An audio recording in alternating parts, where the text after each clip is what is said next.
So, a few days back, I returned to my college campus for a bit of a background. We are two girls living in a small flat, nothing too fancy.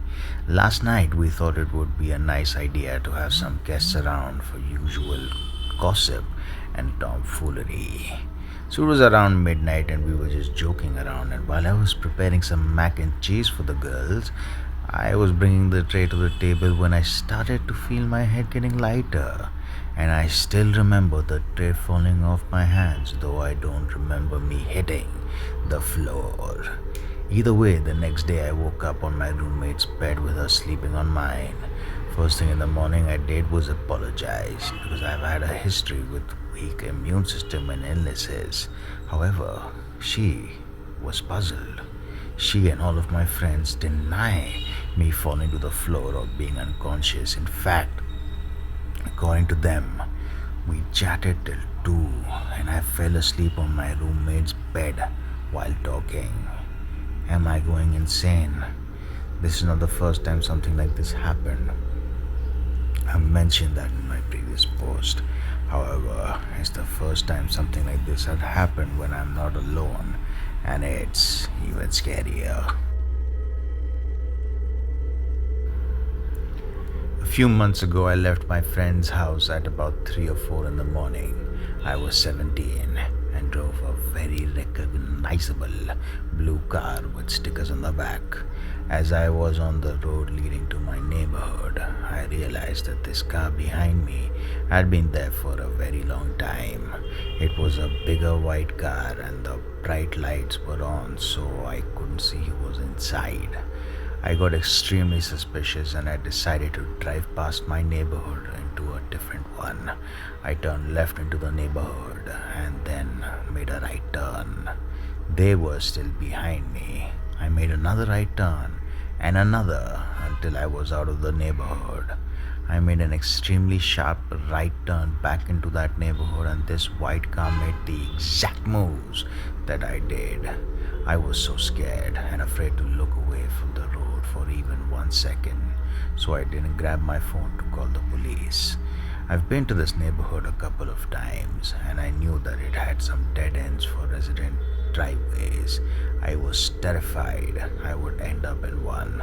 I made a bunch of crazy turns and pressed on the gas trying so hard not to panic or turn into a dead end. All I saw, I beg your pardon, I lost sight of them. For a second, I quickly parked my car in between two other cars that were parked, and I ran out of my car into a dark area between two houses where I sat behind a bush crying and shaking. I waited a while before I got up and walked around the neighborhood with stealth until the coast was clear. I knew they would recognize my car, and I didn't know what would happen if I was still inside. I'm 39, I'm a male living in Michigan. This is the story of the first and the last time I had sleep paralysis. I had dated someone in the past who dealt with sleep paralysis and night terrors, so I was aware of it entailed. But until experiencing it for yourself, you can never really understand the dread that overtakes you. It was like a lucid dream. In fact, for a long time afterwards, I debated if it was a real event or not. It was the middle of the night.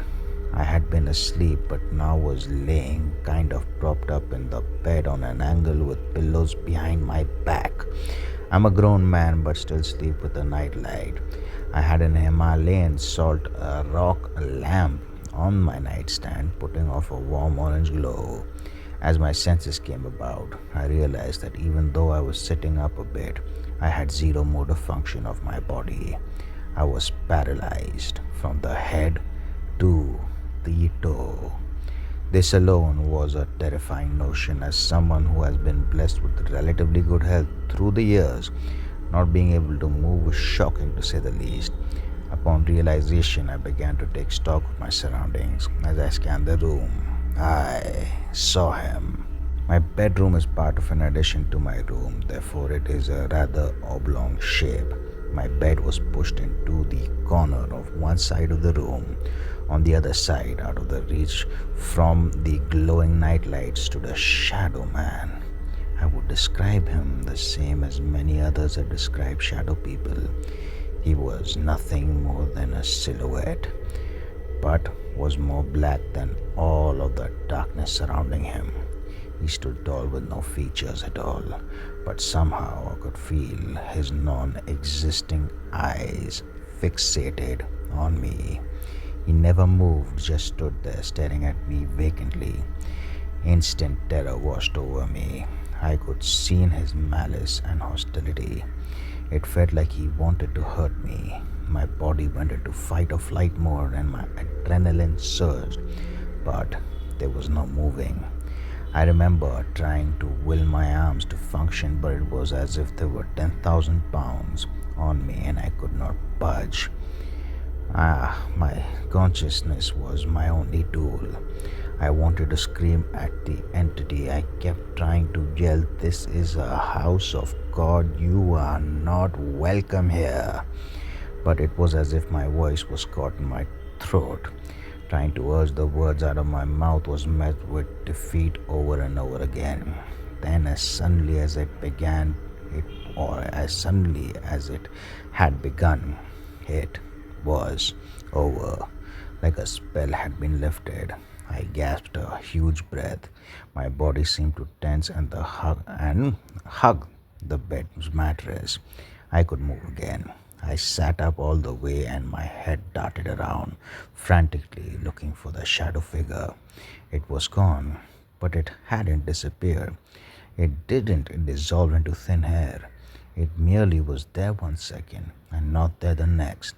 My heart was beating rapidly and I took very deep breaths. I laid back in my bed and tried to calm myself. That was a terrifying dream, I thought, but then again, was it? It didn't feel like I had been dreaming. My dreams are usually pretty bizarre. They're never in a typical setting from my life like a bedroom. And it didn't feel like I had woken up from sleep. You know how you typically have that feeling coming from a dream land to the waking world? That sense of clarity that you're back in reality? I didn't really have that. I didn't wake up and open my eyes. It was just an event that had finished. Now I was just laying in bed alone. It was the oddest feeling and stuck with me for weeks after. Eventually, I decided it was not a dream at all. It just felt too real. And I had to wonder if the warm glow from my salt rock lamp was the only thing that night that kept the shadows at bay.